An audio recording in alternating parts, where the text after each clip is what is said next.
क्यों जरूरी है भैरव बाबा के दर्शन? कहा जाता है कि पहाड़ों की माता वैष्णो देवी सभी मनोकामनाएं पूरी करती है। जो सच्चे मन से इनके दरबार में जाता है उसकी हर मनोकामना पूरी होती है। ऐसा है सच्चा दरबार माँ वैष्णो देवी का। माँ के बुखार आने पर भक्त कोई न कोई बहाना लेकर उनके दरबार में पहुंच जाता है। हसीन वादियों में त्रिकुटा पर्वत की गुफा में वैष्णो देवी का स्थान हिंदुओं का प्रमुख तीर्थ स्थल है, जहाँ दूर दूर से लाखों श्रद्धालु दर्शन के लिए आते हैं। वैष्णो देवी माता का मंदिर कटरा से लगभग 14 किलोमीटर की दूरी पर स्थित है। हर साल लाखों श्रद्धालु माता रानी के दर्शन के लिए आते हैं। कई घंटों की लंबी चढ़ाई के बाद उन्हें माता रानी के दर्शन का सौभाग्य प्राप्त होता है। लेकिन भक्त तब तक माता के दरबार में वापस नहीं लौट सकते जब तक वे भैरव बाबा के दर्शन नहीं कर लेते। कहा जाता है कि माता रानी के दर्शन करने के बाद तब तक दर्शन अधूरा माना जाता है जब तक भक्त भैरव बाबा के दर्शन नहीं कर सकता।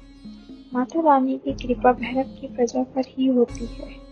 माँ के दर्शन के बाद भैरव के दर्शन क्यों जरूरी है, इसके लिए एक कथा प्रचलित है जिसे हम और आप जानना चाहेंगे। यहाँ हम चर्चा करेंगे कि वैष्णो माता मंदिर की यात्रा भैरवनाथ मंदिर के दर्शन के बिना अधूरी क्यों है। इसके पीछे पौराणिक कथा है। पौराणिक मान्यता के अनुसार कहा जाता है कि एक बार माँ वैष्णो देवी के भक्तों ने नवरात्रि पूजन के लिए कुंवारी कन्याओं को बुलाया।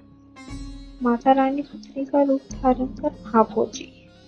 माँ ने श्रृंगार से गांव के सभी लोगों को भंडारे के लिए दान करने के लिए आमंत्रित करने के लिए कहा।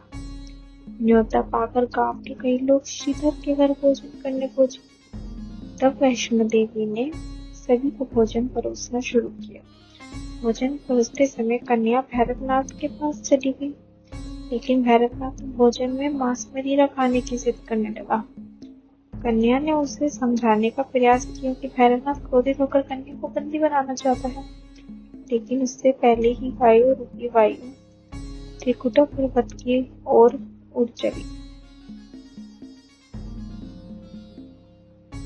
इसी पर्वत की एक गुफा में पहुंचकर माता ने 9 माह तक तपस्या की। मान्यता के अनुसार उस समय हनुमान जी अपनी माता की रक्षा के लिए उनके साथ थे। भैरवनाथ भी उसका पीछा करते करते गुफा में पहुंच गया।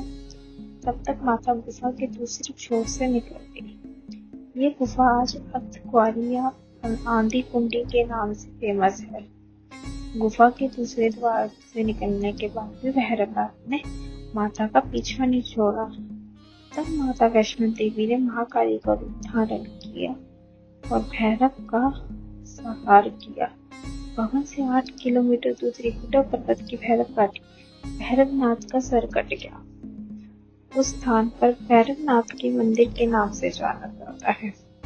हालांकि वध के बाद भैरवनाथ को अपनी गलती का अफसोस और क्षमा मांगता है। माता ने न केवल उन्हें क्षमा किया बल्कि वरदान देते हुए कहा कि जब तक मेरे बाद कोई भक्त आपके सामने प्रकट नहीं होगा तब तक मेरी दृष्टि पूर्ण नहीं मान जाएगी।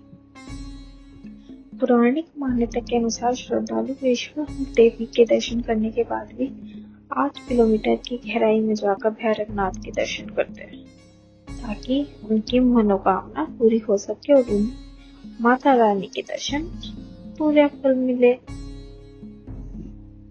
आई होप आप सबको ये स्टोरी बहुत अच्छी लगी होगी। स्टोरी नहीं है, ये सच्ची घटना है।